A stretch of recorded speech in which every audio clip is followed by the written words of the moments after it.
center. All right. Matt, we're just talking about Amani Dennis, the second American DB for the Vienna Vikings. This is a squad that really wants to shore up their defensive backfield after everything that went on in the championship game against them with the Ryan Fire. Talk to me about Dennis here.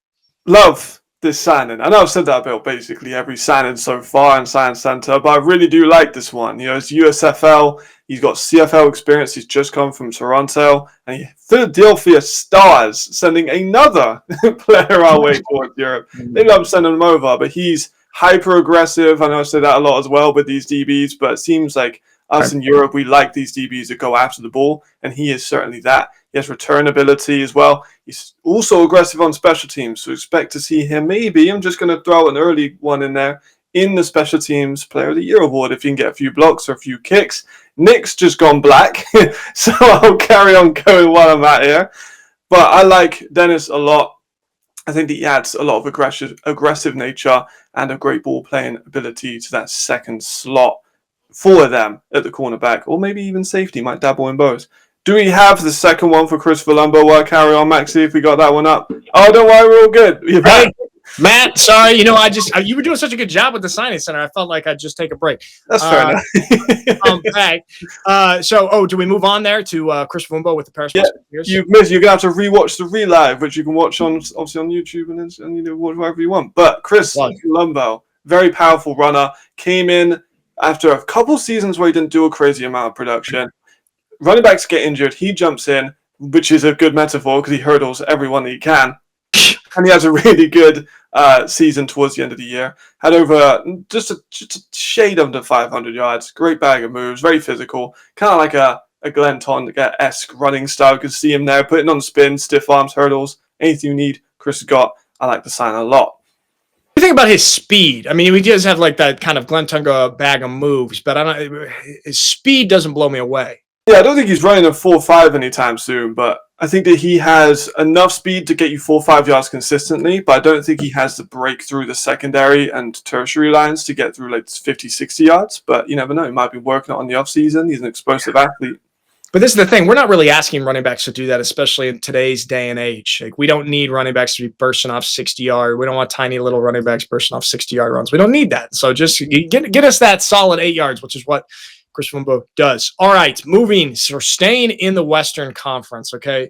The Surge are putting together a pretty dominant defensive line. So obviously we talked about their offensive line a few weeks ago on the show. Incredibly deep. Then now on the defensive line, we're going to be having the same conversation.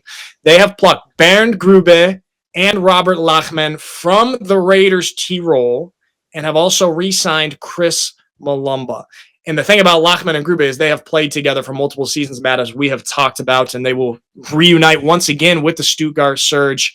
What do you think about what the Surge are putting together here in the trenches? I absolutely love it. I think it could rival one of the best defensive lines in ELF history, which would be Hamburg 22 or 23. You can kind of take your pick. Because, funnily enough, Robert and Ballard actually both played in those teams. So it's a very good overlap. Robert is just such an explosive athlete. He has great strength. Injuries have been a concern, but he's a great run defender and a great pass rusher. Did a whole evaluation video about him. Grube is very similar. Very great off the edge, can really affect absolutely everything. And then Chris, if you're just looking at stats, you might not have seen how fantastic Chris was. He is a former Division I athlete with Colorado. He was in the CFL for a period of time, and he is one of the best defensive tackles that we have in Europe. I love Chris Mulumba. I'm so happy they've invested in that interior defensive line.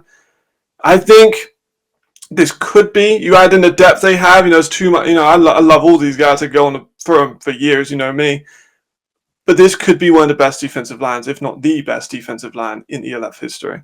It's crazy to say that, Matt, because we were also talking about their offensive line possibly being the best in the league. And so the Surge are really, really building up those trenches. And there's a lot of continuity on the offensive line and bringing in these new guys. I mean, I watched all these guys from the sideline at the Surge Stadium this past year. And just there's some moments where Chris just absolutely takes over the game. And then when the Raiders actually beat the Surge, kind of upset them at home, this was a crazy game.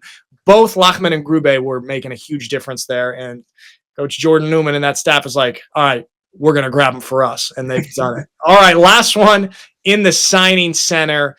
The Bavarian boys, Munich Ravens, have signed OLB Dexter Fitzpatrick. Now, Matt, I got very, very excited about this, right? Because, I love American linebackers anytime I see this. But you telling me he's more of an edge. You say he can play ILB, but he's more of an edge. What do you think of this signing? Yeah, I think he's a bit of an in-between kind of player. You play him at edge, you can play him outside linebacker, you can play him at inside linebacker, but he is rushing the passer a hell of a lot more than he is in coverage.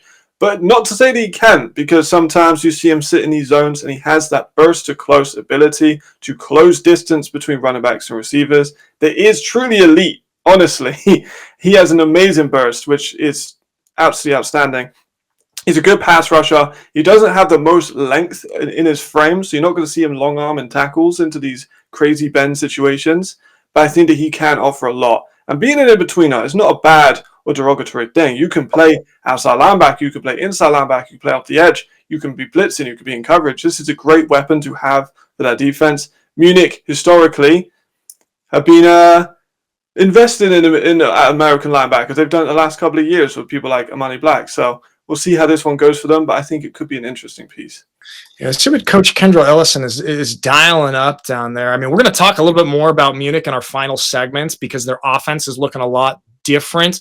If you have any comparison to somebody that we've seen, or do you, not to put you on the spot, Matt, but does Fitzpatrick possibly remind you of anybody? Is there a comp in the ELF? I think I would probably, off the top of my head, go for someone like Sasan Jalvali, who you'll know from the Stuttgart Surge. He has the ability to play around the linebacker position. He can also rush the passer, can be a blitz player. I think that Sasan has a little bit more length, whereas Dexter is a little bit more explosive. So it's not a direct comparison, but it's a similarity for sure. Sasan is such a unique player. He can do just a little bit of everything, and he's really fun to watch. So we'll see how that shapes up for the Ravens. So technically, we have another American linebacker in the ELF, which is very nice for my linebacker heart, but he's not a true ILB. I would like to see him take some snaps there. All right, that is our signing center.